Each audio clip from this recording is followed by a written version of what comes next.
As we age, we begin noticing something nobody really prepared us for when we were young and strong and certain we'd always be that way.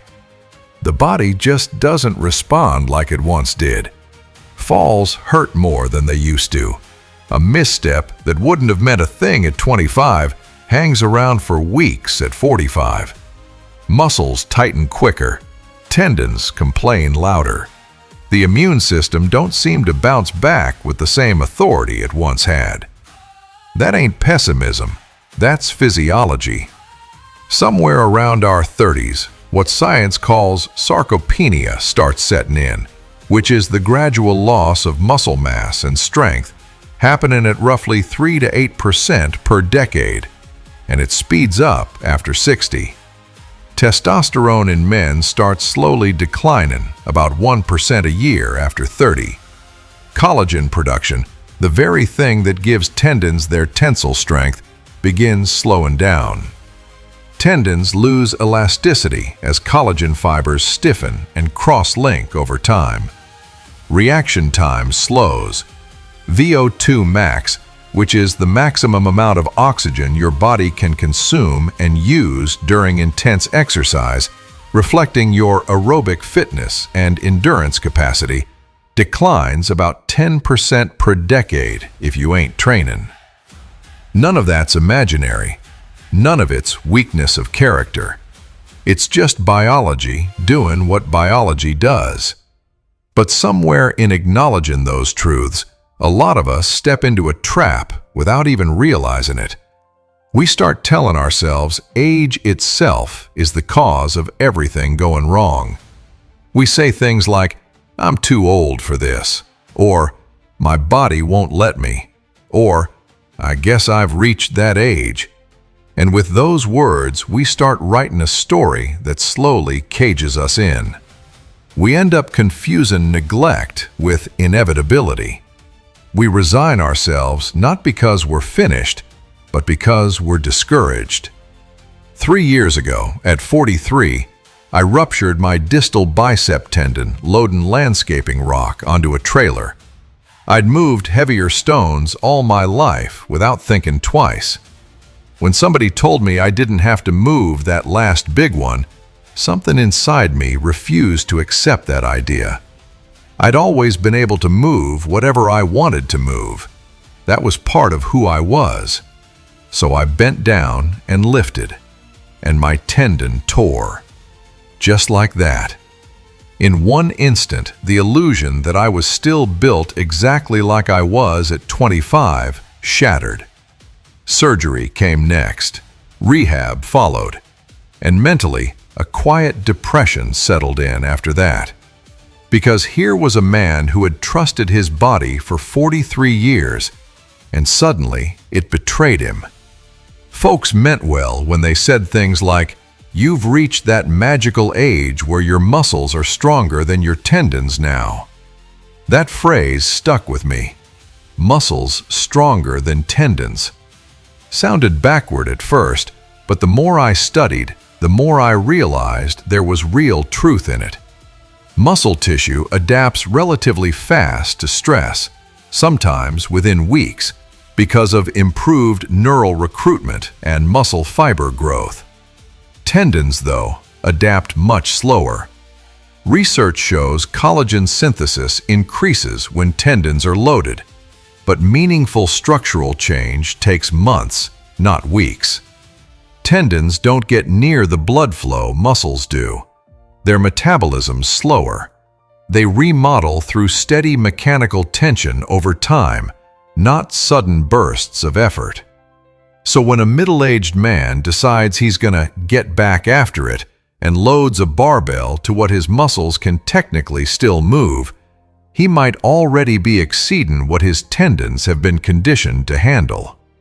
Add years of subtle inactivity, sedentary work, processed food, poor sleep, chronic stress, maybe smoking, maybe metabolic issues, maybe elevated blood pressure. All things research shows weaken collagen and slow tissue recovery. And now you've got a recipe not for strength, but for rupture. The CDC reports that tendon and musculoskeletal injuries climb sharply in middle-aged adults, especially men who jump into high-intensity effort without consistent conditioning. Antibiotics like ciprofloxacin even carry FDA black box warnings because they're linked to increased tendon rupture risk, especially over 40. High blood sugar tied to insulin resistance creates glycation end products that stiffen collagen and rob tendons of elasticity.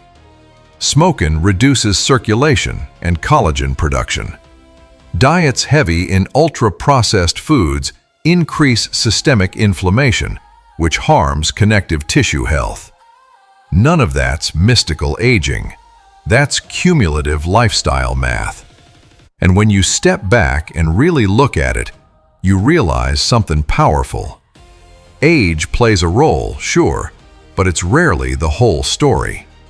The difference between the 65-year-old man hiking mountains and the 46-year-old afraid to lift groceries ain't just years lived. It's years of consistent loading, metabolic health, nervous system training, recovery habits, and nutrition choices. What I've come to understand is this: we don't just age. We adapt to whatever stress we consistently apply or fail to apply. The nervous system is the real master of strength. Early strength gains mostly come from neural adaptation, better motor unit recruitment, coordination, and firing rate. If you ain't challenged your nervous system in years, it downregulates efficiency. That don't mean it's broken, it means it's detrained. Same goes for tendons. Tendons respond best to gradual progressive overload. Heavy, slow resistance training has been shown to improve tendon stiffness and collagen organization over time. Isometric exercises reduce tendon pain and increase tolerance. Eccentric loading helps remodel damaged tendon tissue. But all of that takes patience measured in months, not workouts. Muscles might feel ready in 6 weeks. Tendons may need 3 or 4 months just to start catching up. That lag right there is where injuries happen. You feel strong, but the structure underneath ain't rebuilt yet. Then there's the hormonal and psychological side of it. Testosterone, growth hormone, and IGF-1 decline with age, but resistance training, adequate protein intake, around 1.6 to 2.2 grams per kilogram of body weight, good sleep, and lower body fat can dramatically improve that environment even in middle age. Research keeps showing men in their 40s, 50s, and 60s still gain real muscle and strength when training's done right. Studies in the Journal of Applied Physiology show hypertrophy in men over 60 comparable in relative terms to younger folks. Slower, yes, but absolutely still happening. Slower ain't zero. That distinction matters. Psychologically, though, one big injury can change how we move. Fear creeps in. We guard ourselves. We become tentative. We reduce load exposure, and by doing that, we accelerate the very decline we're afraid of. Avoidance leads to deconditioning. Deconditioning leads to fragility. Fragility reinforces the belief that we're old, and the cycle feeds itself. So what separates the 70-year-old still doing impressive things from the 46-year-old feeling finished? Consistency. Progressive overload with restraint. Respect for recovery. Understanding connective tissue timelines. Nutrition. Mobility work. Cardio health. Avoidance smoking. Moderation with alcohol. Regular medical oversight. Those men didn't defeat aging. They aged actively. They never let their tendons and nervous systems fall too far behind their muscles. They adjusted expectations without surrender in effort. They trained smarter as tolerance changed. They understood adding 10 pounds a week at 45 ain't the same as adding 10 pounds at 25. Instead of ego jumps, they made small progressions. 5 pounds every few weeks, sometimes less. Controlled tempo mattered. Warm-ups mattered. Sleep mattered as much as the lift itself. Pain became information, not weakness to ignore. And here's the encouraging truth. Adaptation is still available. Connective tissue responds to load at any age. Bone density improves with resistance training, even in elderly populations. Balance improves, reducing fall risk. VO2 max increases with interval training, even into the 7th decade. Blood pressure often drops with consistent exercise. Insulin sensitivity improves. Depression symptoms ease through physical activity thanks to changes in serotonin, dopamine, and brain-derived neurotrophic factor. The nervous system stays plastic. The body remains responsive. The timeline's just longer. When you accept that timeline instead of fighting it, progress returns. My mistake wasn't that I was too old. My mistake was expecting performance my tendons weren't prepared for after years of subtle reduced loading. I expected yesterday's foundation to support today's effort. The lesson wasn't, "You're finished." The lesson was, rebuild the foundation. And rebuilding is humbling. It means choosing weights that feel almost insulting at first. It means stopping a set with 1 rep left. It means progress measured slow enough to irritate your ego. And it means committing not for weeks, but for life. Because this ain't about proving you ain't old. It's about refusing unnecessary decay. We trap ourselves when we accept decline without asking why. We blame arthritis when inactivity stiffens us. We blame age when inflammation from diet and stress damages collagen. We blame genetics when sleep deprivation and metabolic dysfunction wreck recovery. Genetics matter, sure. Age changes baselines. But lifestyle often widens or narrows the gap far more than the calendar ever could. The World Health Organization lists insufficient physical activity as one of the leading global mortality risks. Not age, inactivity. Sedentary behavior increases risk of heart disease, diabetes, and musculoskeletal degeneration. That ain't condemnation. That's clarity. The body requires stimulus.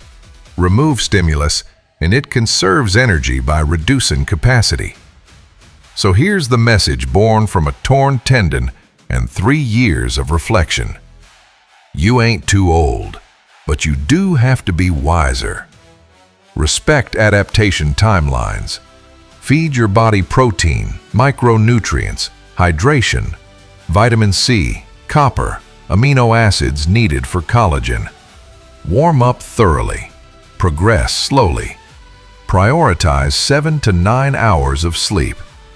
Manage stress, because cortisol interferes with recovery. If you've been sedentary, start walking, then bands, then light weights, then moderate weights. Build the nervous system first through repetition. Let tendons thicken gradually. Heavy, slow resistance twice a week shows strong evidence for tendon health. Don't chase soreness, chase consistency. Sharp tendon pain means reduce load, not quit altogether. Modify, don't abandon. And maybe most important of all, guard your mindset. Words like, "I'm too old for this," ain't harmless. They become neurological scripts. The brain predicts outcomes based on belief. Research in health psychology shows people with more positive views of aging live several years longer on average than those with negative views. Belief shapes behavior. Behavior shapes physiology. Physiology reinforces belief. Choose your narrative carefully. Yes, eventually, we all reach the finish line. That part ain't negotiable. But there's a world of difference between crossing it upright and capable versus surrendering decades early. Aging ain't a cliff, it's a slope. And how steep that slope becomes depends heavily on daily choices. You may never lift what you lifted at 25, and that's all right. You don't need to. Strength relative to today is what matters. Progress compared to yesterday is what matters. Function is what matters. Carrying groceries, climbing stairs, playing with grandchildren, working your land, keeping your independence. Those are victories worth fighting for. If one man hears this and decides not to lift the metaphorical rock out of pride, but instead starts rebuilding patiently and intelligently, then my rupture wasn't wasted. You ain't finished. You ain't beyond repair. You're adaptive tissue governed by principles.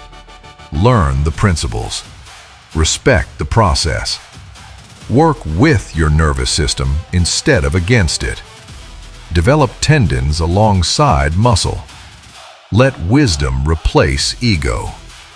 Age may slow the pace, but it never cancels the possibility.